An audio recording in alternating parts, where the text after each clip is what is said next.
2 words. Fuck Kuon.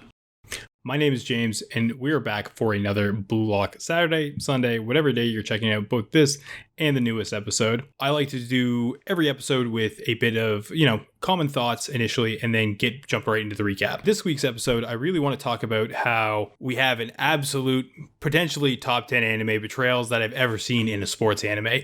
You don't usually get somebody straight up team switching. You never actually get the chance to see anybody figuratively switch jerseys, and we saw that this week. That's pretty groundbreaking. That's pretty incredible, and it's really brought on by the environment Blue Lock fosters. Before we get in too deep with any really big discussions, I'm going to give a quick recap and we're going to go from there. We begin the episode with Team Z slotted up against Team W, who has the Wanima bros. I'm going to screw up that name. I'm just going to refer to them as the twins or the crocodile twins. I haven't decided yet. We're going to go with one or the other, who actually were able to take down Barrow's team, the first team that Team Z faced in their initial match. That being said, Team Z's not really the same team that they were in their first match, but still pretty impressive. Kuon is mysteriously missing from their usual pregame analysis, as he's kind of taken on that coach role for Team Z.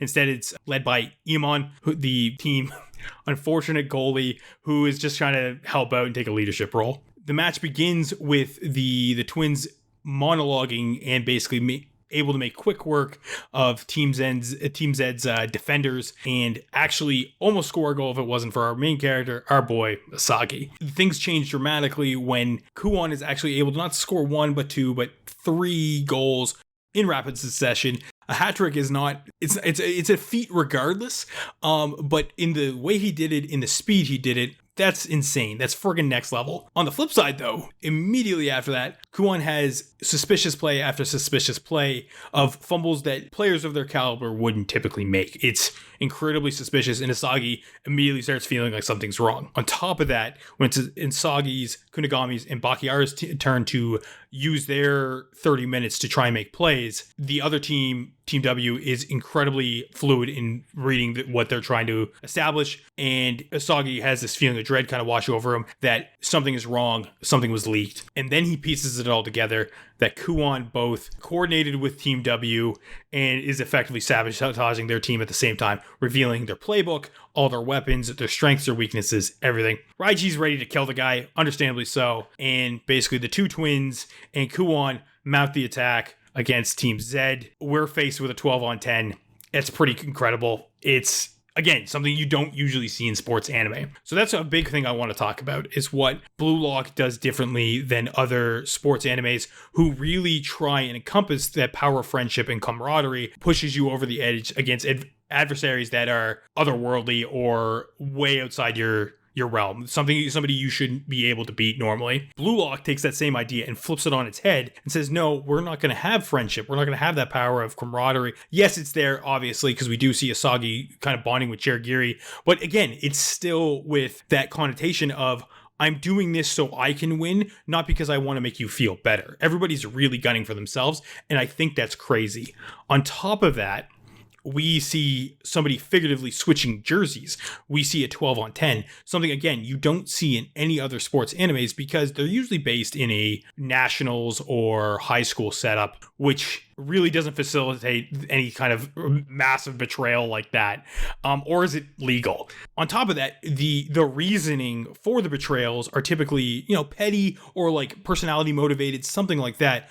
Survivability. And that's what Kuon kind of enables in this episode, is that his desire to stay within the Blue Lock Institute and realizing what he doesn't need to survive, and how dire it is for the team to really pull out wins, as it's kind of talked about, where it was really Isagi that, with this last second goal, and not a fluke, but still very impressive that they made like a last second goal, is the only reason they are where they are. So Kuon, manifesting self-preservation, decides, I'm going to make a deal with Team W and make sure that I go on, because of this rule that Ego implemented much earlier on, which was basically, if you're the top scorer from a losing team, you still get to press on. To see this developed in a sports anime really sets Blue Lock aside from everything else we really know. And I think that really speaks to how cool of an original idea it is. And I'm a big fan of it. The other thing I really want to talk about is a bit more of a meta discussion. It's discussing the concept of trash talk. The two twins really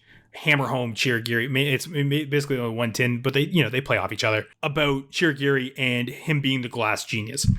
Of course, referencing his ACL tear that he shared with Isagi. Clearly, these guys know Chigiri from a previous time, and they're using that to their advantage. Trash talking is something that's as old as time in sports. It's been around forever. It's still incredibly prevalent in professional sports today. And really anybody who's played sports at any level, and I'm sure most people who watch Blue Lock have, because you do watch sports anime to kind of re-feel that sensation of, oh, I recognize this uplifting feeling when you win, and you recognize the devastation when you lose. You also recognize the irritation of trash talking. You are fully aware of how much effect that can have on you, especially if you just got stabbed in the back and you're starting to lose. Those two things cause a major head case for yourself. I think it's really cool that you also see that in Blue Lock, because you don't typically see that in like Haiku. You see it in one stance really in Kuroko Basket, and I'm not talking about like the typical rival you see in most sports anime. Barrow was like a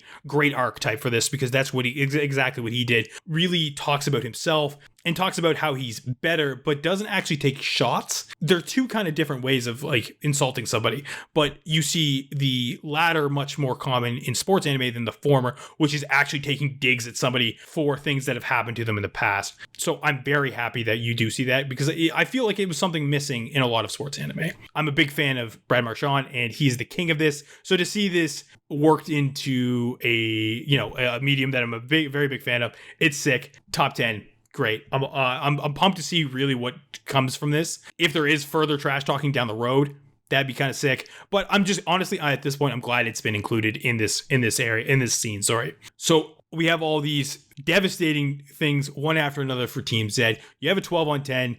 You have players who have really done a number to one of your defenders. It's really not looking good for Team Z. You really got to wonder, is Isagi going to be able to take advantage of this rule that Kuon's basically taught everybody about? Or are they going to be able to pull that power of friendship? Or is it going to be power of friendship through ego? Who knows? I'm excited regardless. The final thing I really want to touch on is, how the fuck do you win a 12-on-10? How do you win a 12-on-10 when your goalie doesn't even play goalie? That's the other thing too, right? So I'm excited for next week's episode. It's going to be sick. As always, though, as I like to try and round out the episodes, I do like to basically say whose rank went up, whose rank went down. And this is the first time I've really done this, but I do want to give both to Kuon. Kuon has shown that he is capable of doing some absolutely dirty things to make sure he wins, but his drive to win is that high that he is so sure of that he's just going to fuck his own teammates over to make sure that he goes forward. There is something to say about that your desire to win is that high and your ego is that large, that it really kind of drives home what ego, like Blue Lock ego, wanted. That being said, though, he did fuck over the boys, and I got to give him a down ranking for that too. So he doesn't really move, but I do think he is really the key character in this episode, and it feels wrong to really give it to anybody else, as he's really just demonstrated that he is more or less a master puppeteer at this point. Fun little fact about that, though, there is some foreshadowing in the intro. If you do slow it down, you see Kuon give that like stereotypical like anime deception look. Go watch the opening and you'll see exactly what I'm talking about right before it shows Chigiri. That being said, though, I'm James. This is the Class 1A YouTube channel. We do My Hero, Demon Slayer, and now Blue Lock, and we're going to be jumping into some other stuff as well. That being said, though, thanks for joining me on Blue Lock Saturday, Sunday, whatever day of the week it is for you, and we will see you next time.